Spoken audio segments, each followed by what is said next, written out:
Welcome back, everybody, to tonight's bedtime story.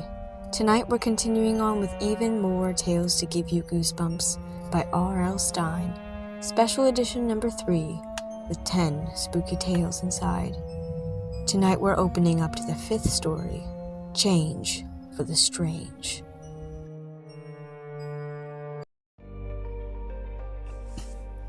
Hey there, it's me, Mama Tori.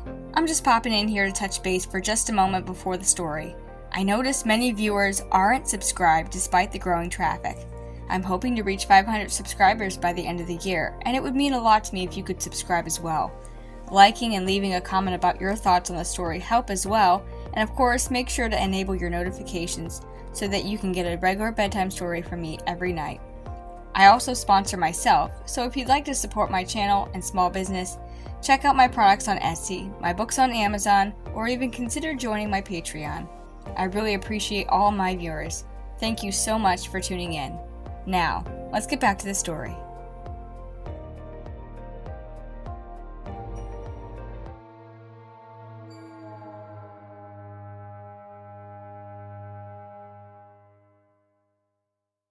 Jane Myers, 12-year-old track star. That's me.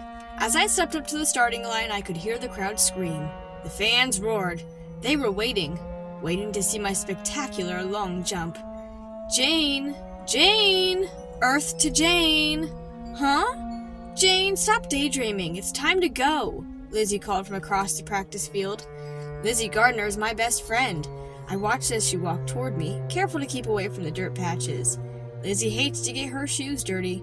Today she wore sparkly pink sneakers and a short pink skirt. A pink headband held her blonde hair in place. "Are you ready to go?" she yelled, cupping her hands around her mouth. Lizzie doesn't understand anything about track or why I practice so much. She thinks I'll have more fun at her house, hanging out. But I want to be a track star more than anything else.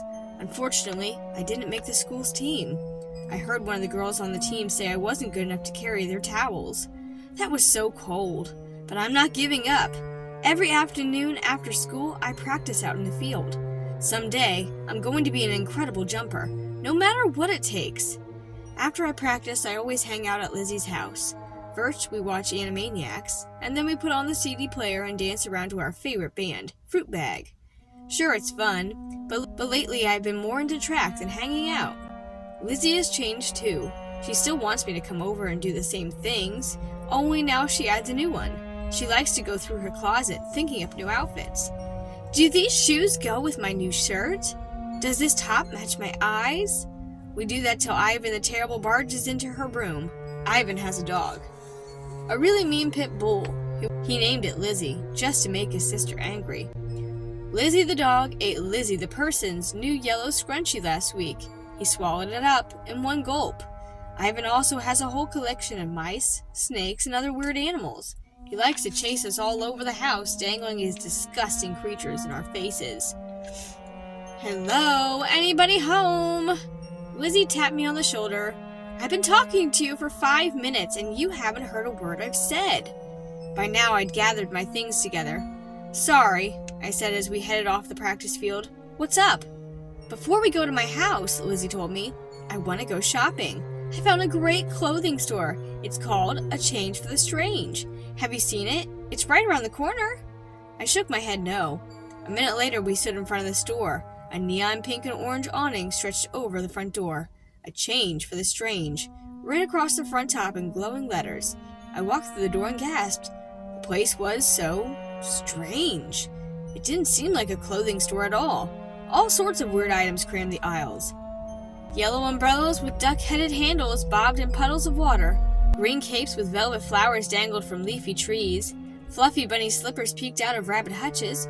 Shark-tooth necklaces floated in a tiny wave pool. Lizzie disappeared between the racks. I usually follow her around the stores like a little kid, but this time I stood in one place, gawking. A store clerk stepped up to me. "May I help you?" she asked. Something had caught my eye. A bright red jacket. It had tiny cracks in the material and yellow trim that ran down the middle. "Can I see that jacket?" I asked. The clerk reached up and unhooked the jacket from a tree branch. The jacket looked wet, slick, but when I ran my hand down the front, it felt totally dry. That's a cool-looking pattern, I told her.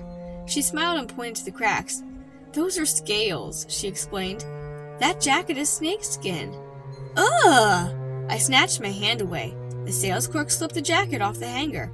Try it on, she urged. I bet it will look great on you. I slipped into it, and then I turned toward the mirror. It looked great! I twirled around. A perfect fit. I'll take it, I declared. You will? Lizzie came over surprised. Sure, it looks great with my eyes, I joked. Lizzie grinned. I told you this store was great. She held out a pair of white bunny slippers. I'm going to buy these. I choked back a giggle. A snakeskin jacket was one thing, but bunny slippers? Those would be great for when you get hopping mad, I teased Lizzie. Ha ha, remind me to laugh later, Lizzie snapped. We quickly paid for the clothes and rushed out of the store. Out on the street, I zipped up the snakeskin jacket all the way to my neck. I hadn't taken it off since I tried it on. Not for a second. I loved it. I gazed at the bright snakeskin as we walked. It sparkled in the sunlight. It looked awesome, like something a model would wear. When we reached Lizzie's house, we spotted Ivan crawling around the front yard. Shh, he whispered. I'm on the lookout for caterpillars. I'm starting a new collection, so don't scare them away. No problem, Lizzie shouted as loud as she could. Then she stamped her feet and waved her arms. We'll be so quiet you won't even know we're here, she screamed. I started to follow Lizzie into the house and then stopped. I felt kind of weird, kind of weak, and dizzy. Are you okay? Lizzie asked. You look a little pale. I'm not sure, I answered. I took a few more steps. Everything around me started to spin. I grabbed onto Lizzie so that I wouldn't fall. Maybe you're getting sick, Lizzie said. Want me to walk you home? No, that's okay, I replied weakly. I can go myself. Are you sure? You don't look so good. I'll be fine, I told Lizzie. I'll call you when I get home. I started home, but I didn't get very far. Suddenly I felt really hot. My skin felt as if it were burning up. All I wanted to do was lie down, right there on Lizzie's lawn, stretch out in the cool green grass, but I forced myself to stand. Then I flicked out my tongue. It darted in and out, in and out. I tried to stop it, to hold it in, but I couldn't. And each time it lashed out, it grew longer, pointier. I clamped my mouth shut, but my tongue shot back out, and I smelled something strange. An animal. A cat. Then I smelled a dog and a squirrel. My mind raced with panic. I could never smell animals before. What was happening to me? Then I sniffed something really tasty. A nice mousy smell coming from Lizzie's house. Ivan's pet mice. I clutched my head, and then I screamed, My head! I had no hair, no ears. My whole head was covered with dry, cracked skin. I rubbed it frantically. I wanted to bring back my old head. Then the world seemed to tilt and everything swam out of focus, as if I were on a speeding merry-go-round. I couldn't hold myself up, and I sank to the ground. I closed my eyes.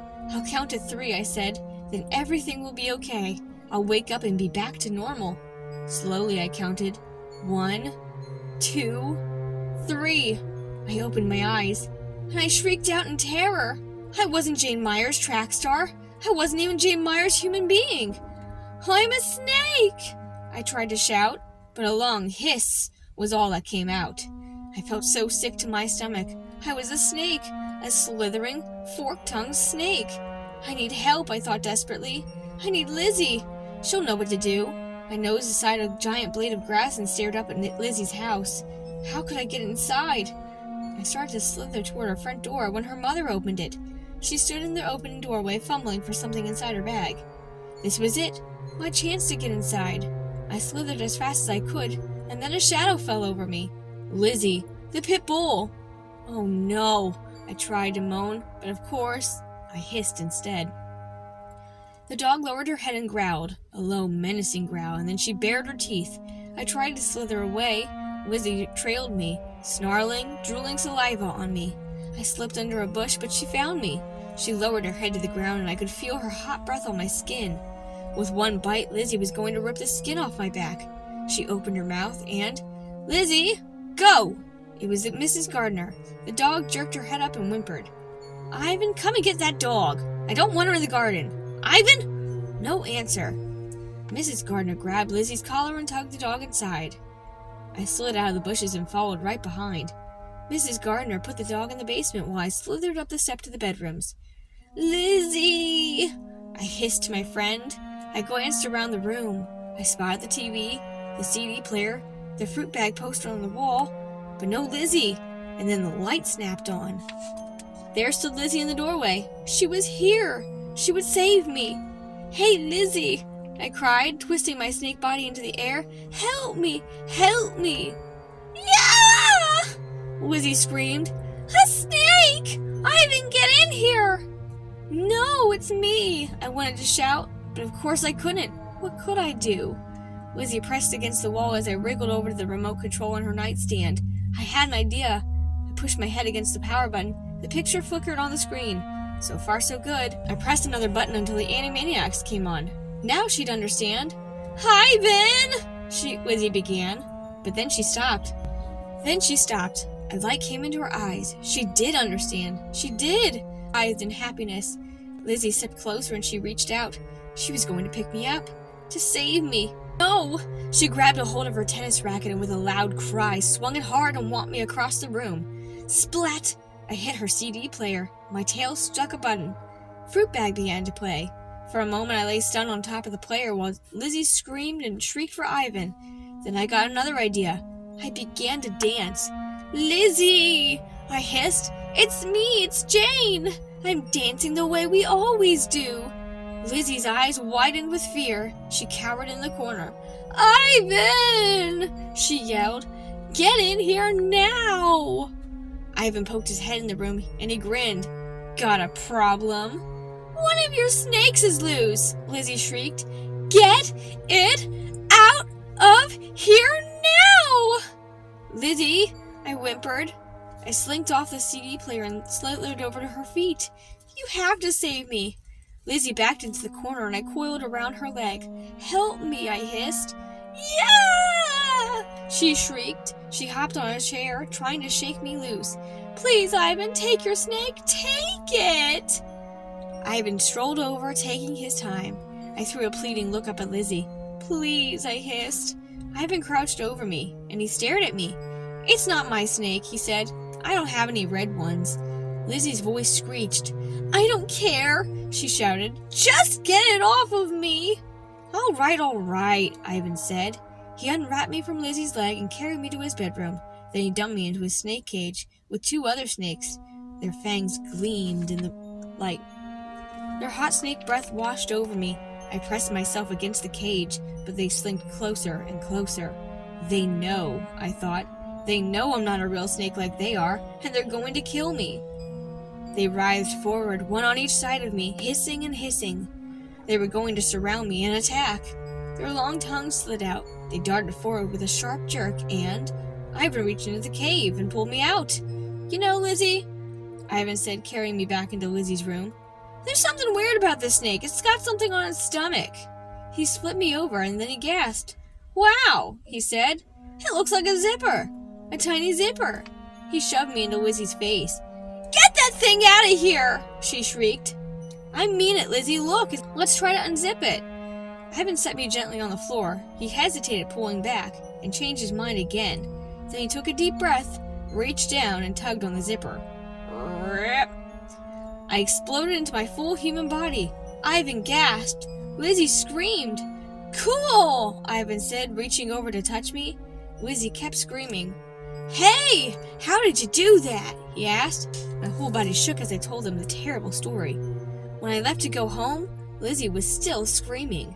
A few days later, Lizzie and I sat out in the field. I had just finished practicing. "That was awesome, Jane," Lizzie said. "That's the highest I've ever seen you jump." I felt really proud. My jumping was totally excellent today. Yesterday, too. I hopped over to her. She reached down and petted my soft white fur. "You're going to be the state high jump champ," she said. My pink nose twitched. "You're right," I said. "Did you bring any carrots?" I had to admit, Lizzie had been right back at the weird store. Those bunny slippers were definitely cool. The end.